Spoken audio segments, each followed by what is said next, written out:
But to revisit something as traumatic as abuse can be frightening up front, but it's certainly worth the healing that's going to come out on the other end.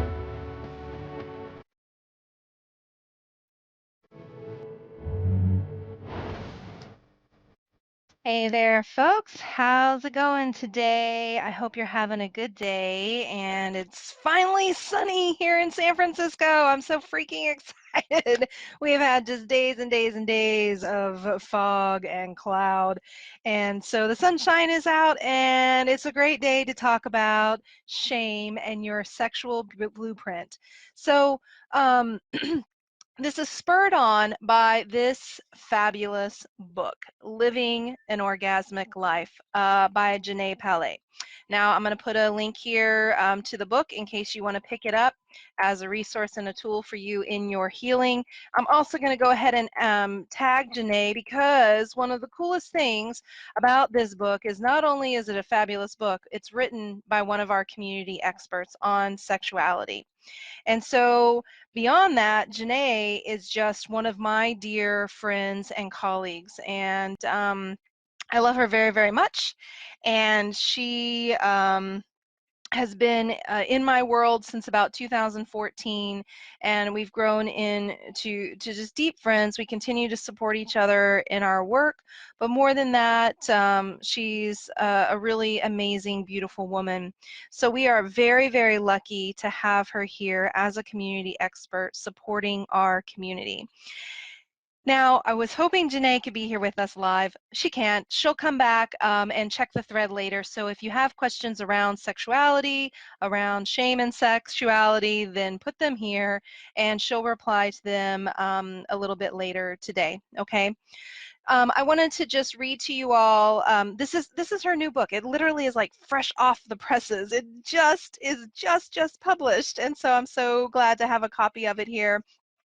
And I want to read to you this little section where Janae talks about shame and your sexual blueprint.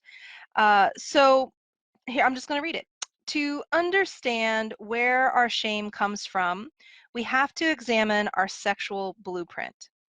Similar to an architectural blueprint that shows all the details of the plumbing, electricity, drywall, windows, and doors that make up the building, you have a sexual blueprint comprised of all the early life experiences that make up your sense of yourself as a sexual being.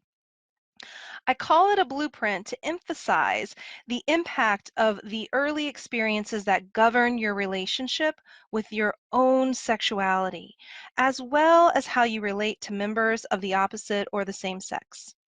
The elements of your sexual blueprint include messages you received about sex as a child from parents, other adults, and society.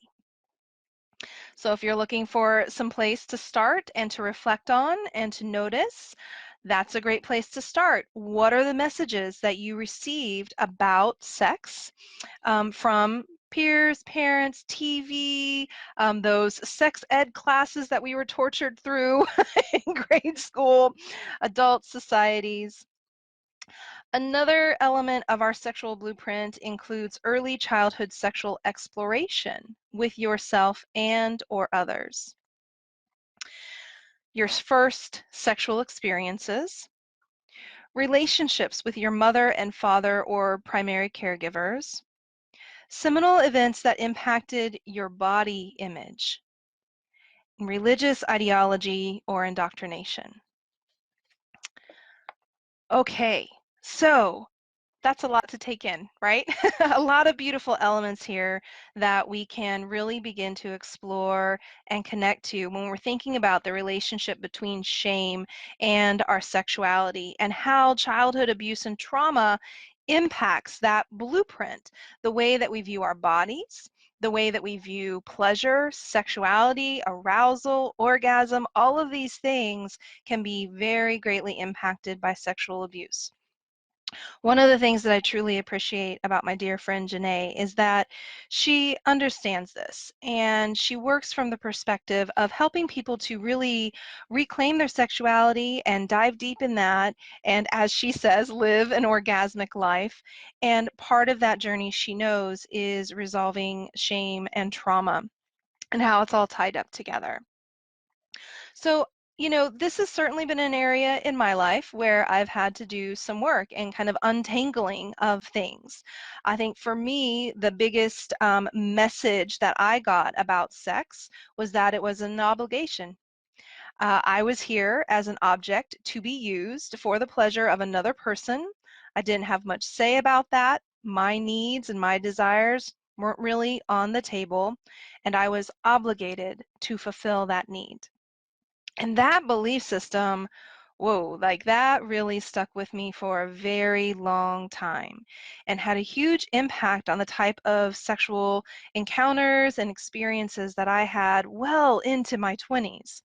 And I would say it was probably not until my mid to late 20s before I really started to tackle this particular area of healing and recovery and think about what it meant to reclaim this area of my life. The good news is that we absolutely can rediscover ourselves, our beingness, our bodies, our sexuality. We can make it our own. And sex can become something that has vitality and energy and playfulness and fun and is orgasmic and amazing. And I know for some of you here that that feels really far off. I was just talking with one of my clients today about some of the struggles that she's facing in this particular area of her life. And it's very real and it can feel really daunting and frustrating, particularly if you've had, some challenges in this area over a long period of time. So I get that. This is not, like a snap your fingers and everything is groovy and great again. But I do want to encourage you today that you can have a beautiful sexual life and reclaim this part of you through healing work. And Janae is one of the people who I trust to support you in that. So put your questions here, put your comments here, and I'll be checking in. Janae will be checking in, and check out her book. It's a great resource, and the link is there in the notes. And until next time, you all take really good care of you. I'll see you again soon.